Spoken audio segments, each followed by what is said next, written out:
Olá pessoal, sejam bem-vindos ao canal Bola Quadrada, né? Esse é o primeiro vídeo do canal. Me chamo Érico, estou aqui para falar sobre futebol, né? É um assunto que eu gosto muito, acompanho muito futebol nacional e internacional. Decidi abrir um canal no YouTube, né, para poder falar sobre futebol, né? Então, o objetivo do canal vai ser gerar discussões, né, opiniões sobre assuntos referentes ao futebol, né? Assuntos que forem saindo, analisando jogos, analisando notícias, resultados, partidas, e é isso aí. Então, quem gosta de futebol, quem gosta de análise de futebol, quem gosta de falar sobre futebol, então sejam bem-vindos ao canal Bola Quadrada, né? E nosso primeiro vídeo vai ser referente a uma notícia que saiu já tem mais ou menos uns 10 dias, né?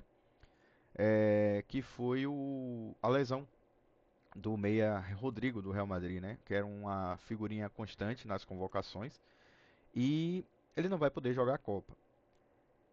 A pergunta é: quem será o substituto do Rodrigo, né? Quem poderia ser o substituto do Rodrigo? Então, eu fiz esse vídeo para a gente discutir, né, opiniões sobre quem poderia substituir o Rodrigo, né, na seleção. Então, o ponto: será que o substituto teria que ser alguém com as mesmas características do Rodrigo? Que ele podia jogar na ponta, né? Ou podia jogar ali atrás dos atacantes, fazendo um papel de meia ali, né? O Rodrigo ele tinha a capacidade de fazer essas duas funções. Hoje, quem teríamos, né, em condições de executar essas duas funções bem na seleção brasileira?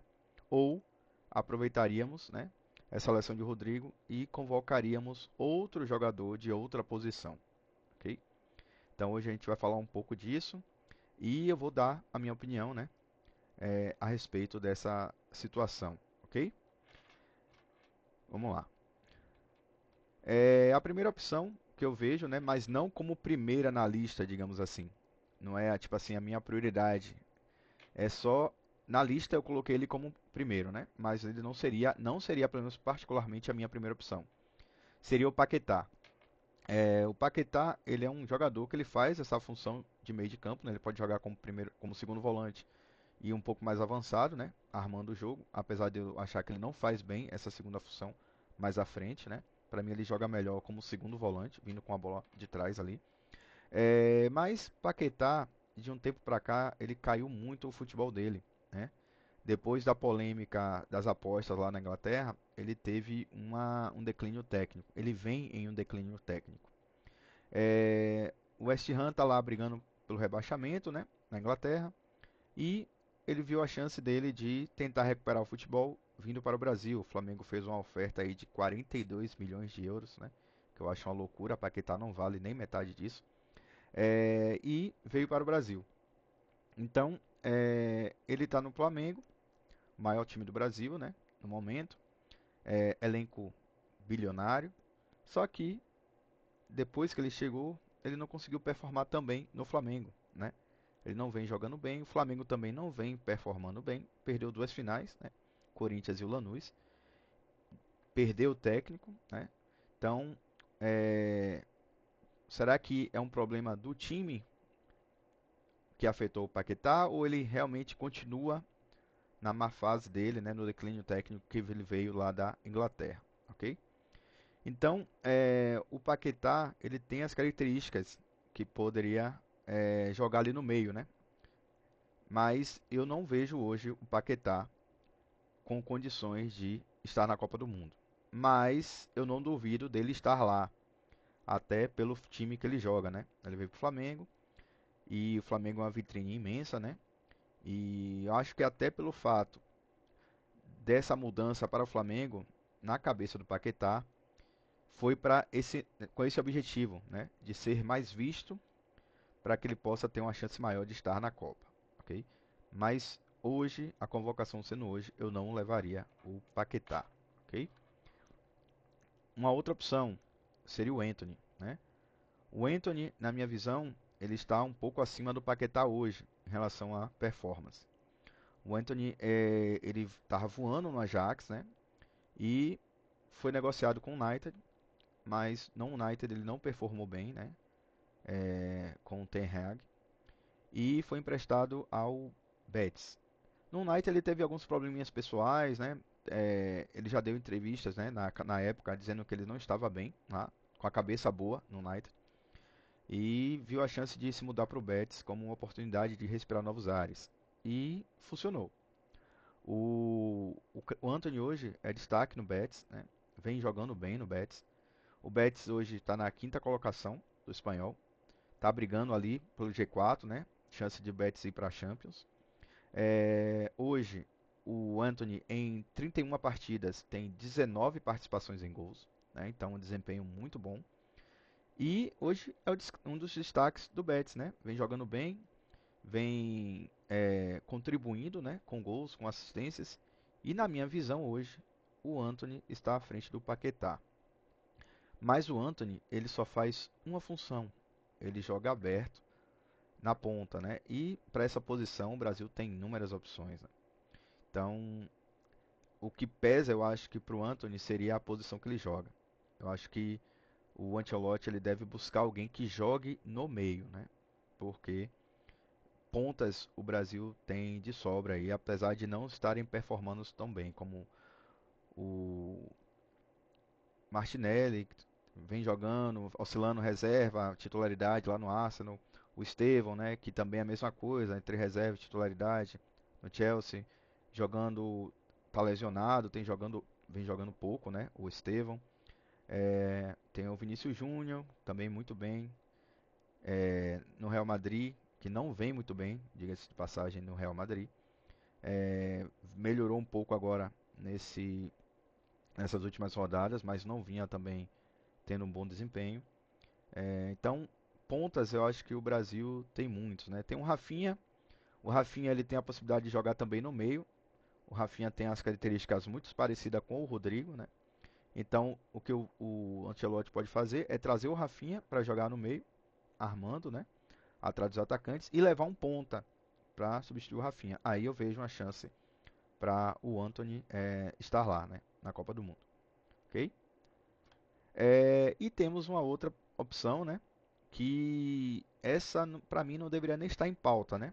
Normalmente não era nem para estar em pauta, que é o Neymar, né? O Neymar era para ser figurinha 100% certa da Copa do Mundo, ok? Mas é aquela situação, o Neymar ele não vem jogando com regularidade já tem uns 3 anos, muitas lesões, problemas físicos e fica aquela pergunta, será que o Neymar estará bem fisicamente para a Copa do Mundo? Entendeu? Ele vai poder jogar com intensidade uma Copa do Mundo? Copa do Mundo não é Campeonato Paulista. Copa do Mundo não é jogar contra times rebaixados, entendeu? Então, Copa do Mundo, os caras estão lá jogando suas vidas lá. Os adversários estão em alto nível. Será que os adversários vão ficar olhando o Neymar jogar? Será que os adversários vão ficar olhando o Neymar driblar, ficar olhando o Neymar segurar a bola, jogar da maneira que ele gosta de jogar? Não vai. Lá a marcação vai ser muito forte, a intensidade do jogo vai ser muito maior do que aqui no Brasil.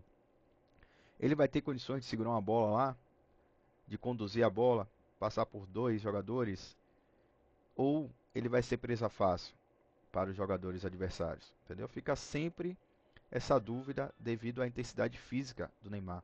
Porque técnica a gente não discute, mas técnica sem físico, hoje em dia, não funciona. A pessoa tem que ter um físico para poder ajudar ele executar bem a sua técnica. Então, hoje fica aquelas conversas de bar, né, que a gente sempre fala quando tá com os amigos, batendo um papinho, pô, o Neymar com a perna é melhor que todo mundo que tá lá. Gente, isso é conversa de bar. A realidade não funciona assim, entendeu? Neymar tem que estar fisicamente apto e com intensidade alta para jogar uma Copa do Mundo, entendeu? As características do Neymar pede isso. Ele é um cara que segura muito a bola, ele é um cara que conduz a bola. Se ele não estiver bem fisicamente, os caras vão encostar nele e vão roubar a bola dele com facilidade. Neymar não é um cara de soltar a bola logo. Ele gosta de dar aquela carregada na bola. É da característica do jogador. Mas Neymar, para mim, seria o substituto perfeito para o Rodrigo. entendeu? Neymar é um jogador com altíssima capacidade técnica. Neymar é um dos melhores jogadores hoje que já passou pelo Brasil, entendeu? Na história do futebol brasileiro, ou alguns dizem até história do futebol mundial. Neymar é um fenômeno, entendeu? Não comparando com o fenômeno Ronaldo, né? Mas Neymar tinha a chance de ter uma carreira muito melhor do que a que ele teve. Mas hoje, como está o Neymar? Será que Neymar consegue manter esse ritmo nesses 3 meses sem se lesionar até a Copa do Mundo? Será que ele consegue? É, O embate físico na Copa é inevitável. Proteger a bola, conduzir uma bola, aguentar um tranco. O Neymar tem condições de conseguir fazer isso, entendeu? Então a gente tem que observar como vai ser o Neymar daqui para frente, né? Como vai ser o condicionamento físico do Neymar, essa evolução física do Neymar até a Copa do Mundo. Não tenho dúvidas que se Neymar tiver com uma condição física aprovada pela comissão técnica, ele vai para a Copa, porque Neymar hoje tecnicamente é o melhor jogador do Brasil, entendeu? Não vejo o Neymar como aquele Neymar do Barça ou do PSG, ele não consegue mais performar daquela forma. Não consegue, eu não vejo mais Neymar jogando a bola que ele jogou no Barça ou no PSG, fisicamente falando. Mas acredito que ele ainda pode melhorar, né, esse físico dele, essa condição física, essa intensidade física até a Copa. E acredito que se ele melhorar, ele estará entre os 23. Ok? Então, mas na minha opinião, entre característica e técnica para a posição do Rodrigo, a melhor peça seria o Neymar. Temos outras opções, né? Que podem ser testadas aí nesses últimos amistosos, né? Seria o Matheus Pereira, né? Que é um meia, né? Pode jogar ali, vem jogando bem no Cruzeiro, então ele pode ser uma opção para testes, né? Nos próximos jogos da seleção brasileira. É, Tem outras opções, o Talisca também pode ser uma opção para testar. Vem jogando bem na Turquia, brigando por artilharia, né? Fazendo os gols dele, participando da boa campanha do Fenerbahçe lá no campeonato turco, mas um nível de futebol um pouco abaixo, né? Mas eu acho que pelas características do Talisca, podendo jogar na frente, podendo jogar atrás dos atacantes, bom chute, boa visão de jogo, bom passe, eu acho que ele teria pelo menos condições de participar de um teste, né, na seleção brasileira antes da Copa do Mundo. Creio que o Ancelotti vai usar essas duas datas FIFA aí para testar jogadores. Na minha visão, não seria o correto, mas isso é papo para um outro vídeo, né? Que eu vou falar sobre essa questão aí. E gostaria de saber, na opinião de vocês, qual seria a melhor opção, né, para substituir o Rodrigo na lista dos 23. E aí, leva um jogador das mesmas características, aproveita essa vaga que surgiu para levar um outro jogador de uma outra função. Então, peço que vocês deixem um comentário aí embaixo, né, sobre qual seria a melhor opção, né, para substituir o Rodrigo, né, na Copa do Mundo, ok? Então, é isso aí, espero que tenham gostado do vídeo, né? Se gostaram, dê o seu like, se inscrevam no canal, compartilhem com outras pessoas que gostam de futebol, que curtem futebol, que gostam de conversar sobre futebol. E vejo vocês aqui num próximo vídeo, ok? Valeu, até a próxima.